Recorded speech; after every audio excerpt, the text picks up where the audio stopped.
Gareth Davis to move the motion. Well, thank you very much indeed, Mr Dowd. It's a pleasure to serve under your chairmanship. I beg to move that this House has considered automatic pension enrolment. But, Mr Dowd, let's not speak too loudly about it. For the past decade, this has been one of the most remarkable success stories, and yet also somehow one of our best kept secrets. It all began in 2005 with the Pension Commission looking out on a bleak private pension market. They knew we had to act to boost the number of savers and savings in the UK to give people greater security in their retirement. The Commission formally proposed, as part of their work, that those over a certain age and income be automatically enrolled in a pension.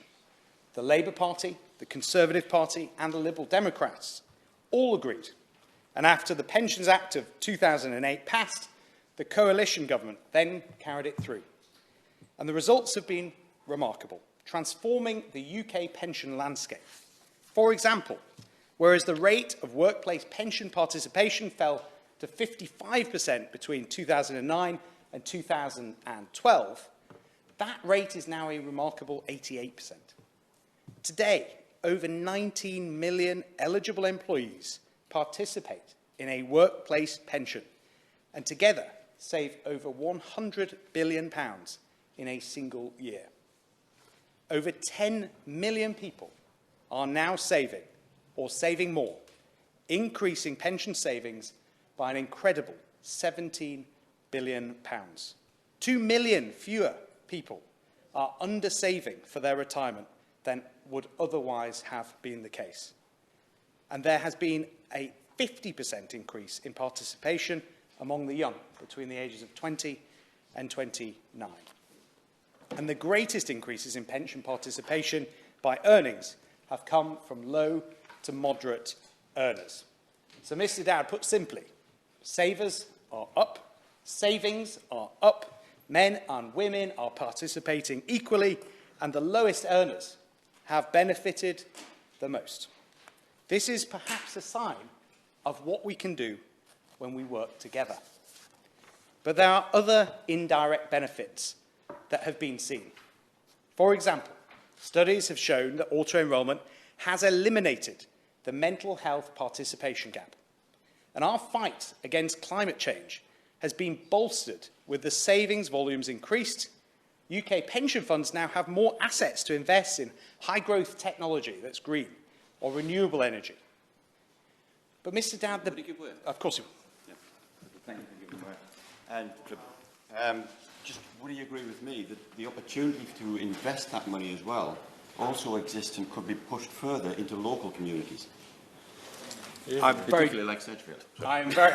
He's a great champion of Sedgefield, and I'm very grateful for the intervention. He's absolutely right, and there are many ways that I've spoken about before that we can use private capital to be mobilised to pay for green technology and renewable energy.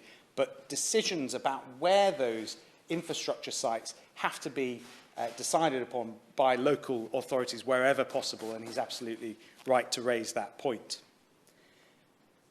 Mr Dowd, the top point that I want to make today, though, of all these benefits, is that auto-enrolment has helped bring about a cultural change in our society. When our economy does well, our savers do well. Automatic enrolment helps democratise capital. It creates millions of new investors, millions of new capitalists. It is part of what, over many decades, people have called the property-owning democracy, ensuring that most of those who can vote have a stake in our economy. When they put an X in a ballot box, they have that in mind. They have skin in the game. But of course, when a policy has such an impact, is so successful, it is right that we debate and discuss how we can build on that success. Many in this place have put forward suggestions, and I want to pay great tribute to my honourable friend in Durham for his excellent private member's bill and the work that Onward in particular have done. Many have put forward suggestions, though, across the House. So let me add today my name to those calls.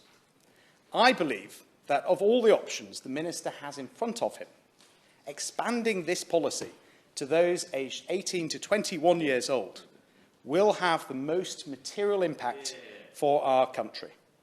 Automatic enrolment should be extended as a priority to young workers because for them, the potential compound interest is greatest, the pressures of demographic change are most acute, the challenges of mental health and climate change are especially relevant, and the need for greater financial inclusion is most pressing. The challenge, Mr. Dowd, for this age group is stark.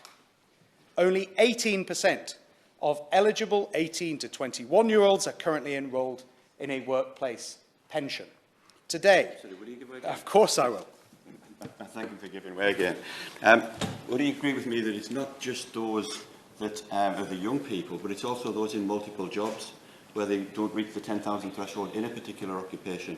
And we need to somehow make sure that we can enable the access to those. Because in Sedgefield, the villages around there, you have so many people who are on low jobs when they're doing multiple jobs to try and make sure that they've got an earnings level. Well, I'm very grateful again to my honourable friend for Sedgefield. He makes an important point, but for the purposes of my remarks today, I want to focus on young people because, as I said, I think that will have the most material impact, but I know others will speak on the points he raises later on today. Mr. Dowd, today, over 4 out of every 5 18 to 21-year-olds are missing out on the benefit of compound interest, despite belonging to the very group for whom the potential for that exponential increase savings is the greatest. But is it any wonder? Of course. Thank you for giving way. I agree with the principle he's saying in terms of extending it to young people, and I realise that's what the 2017 review said, to extend it down to 18-year-olds.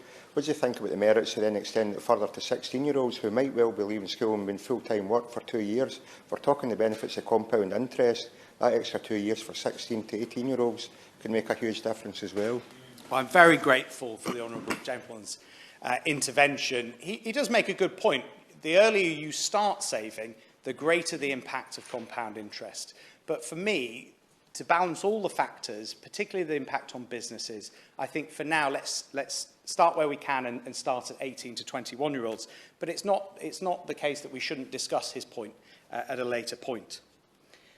Mr. Dowd, is it any wonder, though, that we find ourselves in this situation, given the general lack of savings culture that we have in this United Kingdom?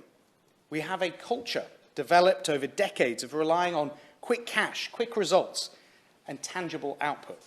While many talk about the aspiration to own a home, few talk about securing their retirement through a pension. Auto-enrolment will help with this, but we must also look at other ways to ensure that savings now for the future is more apparent. In preparation for today, I was shocked to find a study by the National Association of Pension Funds that found that just 12% of job adverts actually mention the employment pension scheme that's offered. And that's compared to 71% of ads that actually mention the salary, even though the pension contributions can amount to about a third of your total take-home pay. So we need to look at this more broadly.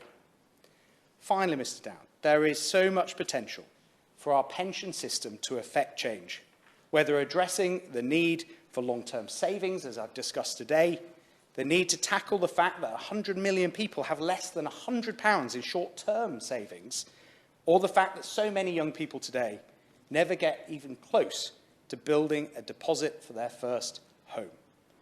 I believe our pension fund market could provide the answers to these challenges. As such, given that it's nearly 17 years now since the Turner Commission, I'd like us all to agree, across party, that whoever is in government in 2024, we look to launch a new pension commission, looking specifically at these long-term challenges that I've discussed and the opportunities that the UK pension fund market can provide to citizens across this country. Thank you. Thank you.